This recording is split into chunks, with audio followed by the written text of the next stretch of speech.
The potato caponata is amazing and definitely well worth the effort. Hi everyone, welcome back to my channel. Today I'm making Caponata di Patati, which is pretty much a sweet and sour potato salad. Caponata has hundreds of different versions throughout Sicily and similar dishes in other Mediterranean countries. It's usually made with eggplant as a base ingredient and ends up being like an eggplant relish with various other ingredients. Caponata also very likely originates among Sicilian Jews who would make caponata in advance for Shabbat lunch when they were not allowed to do any cooking as per the rules of their religion. So caponata is a dish that is meant to be eaten the day after cooking it at room temperature, and it can last weeks in your refrigerator. But openly Jewish people would not have made potato caponata because the potato was introduced with the Spanish in the 1500s, and the Spanish kicked out the Jewish people from Sicily in 1492, unfortunately. Side note, about half of the Jewish people at the time did remain in Sicily and convert to Catholicism, so their cuisine lives on in Sicilian cuisine. And while I have made caponata before because it's a dish that has been passed down in my family,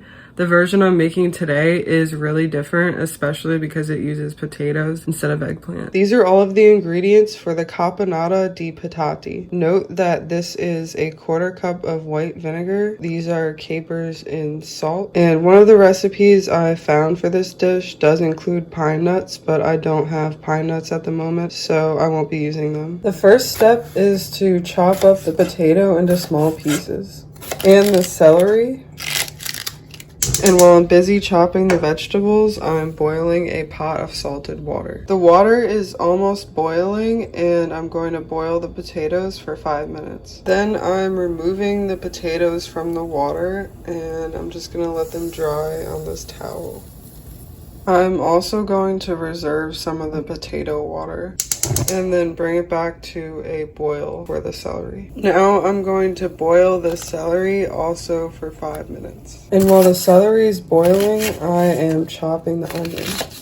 Then I'm also removing the celery to dry on a towel. I'm heating some olive oil in a pan over medium heat to fry the potatoes. Now I'm frying the potatoes in batches, and when I'm done with a batch, I'm putting it on this paper towel to drain the oil. While the potatoes are frying, I'm soaking the raisins in water, and I rinsed the capers. By the way, I did switch out the currants for raisins because I noticed the recipe actually says raisins. And now I'm also frying the celery in oil.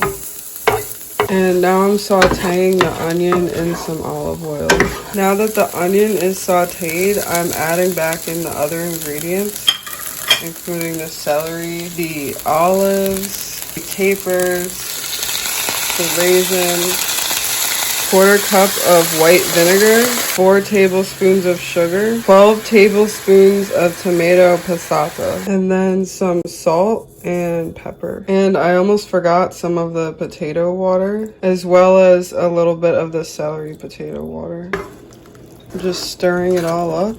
And then I'm adding the fried potatoes to the sauce, and I'm going to cook it over low heat for about 20 minutes. It dried up pretty quickly after only a few minutes of cooking, so I just added more of the celery potato water, which is really important to keep on hand. I'm going to taste a little to test the salt and pepper balance, and I'm adding just a little more salt. This dish is normally supposed to be sort of like a relish, but I think because it's potatoes, it's gonna just end up being like a little more of a dry consistency than the eggplant version is. And now I'm going to let it cool in the pot until it's ready to put in a separate container and garnish with basil. The potato caponata has now cooled off for about a day, and I'm going to put some on some bread and just garnish the bread directly with the basil because I got too hungry to wait. Now it's time to try the Caponata di Patati. So the bread is pretty stale and is definitely overpowering the experience, but the potato caponata is amazing and definitely well worth the effort. Also, the basil kind of adds almost like a minty sweetness in a way, even though it's not mint. But I don't think I've appreciated basil more with another dish. Like, I don't know why it just goes so well with this. I'm also going to try some alone, but with an olive. This might be the sweetest caponata I've had, but it's just amazing, especially the potatoes like make it feel more substantial in a different way because of the starch. I love it. I actually don't know why the sweet and sour combination with the potatoes is reminding me of American Chinese sweet and sour more than any other sweet and sour Sicilian dish I've had. Honestly, it might just be the ratio because this is on the sweeter side and I usually make things that are more on the sour side. Thank you for joining me in this journey to make Caponata di Patati. Don't forget to like, comment, and subscribe, and I'll see you next time.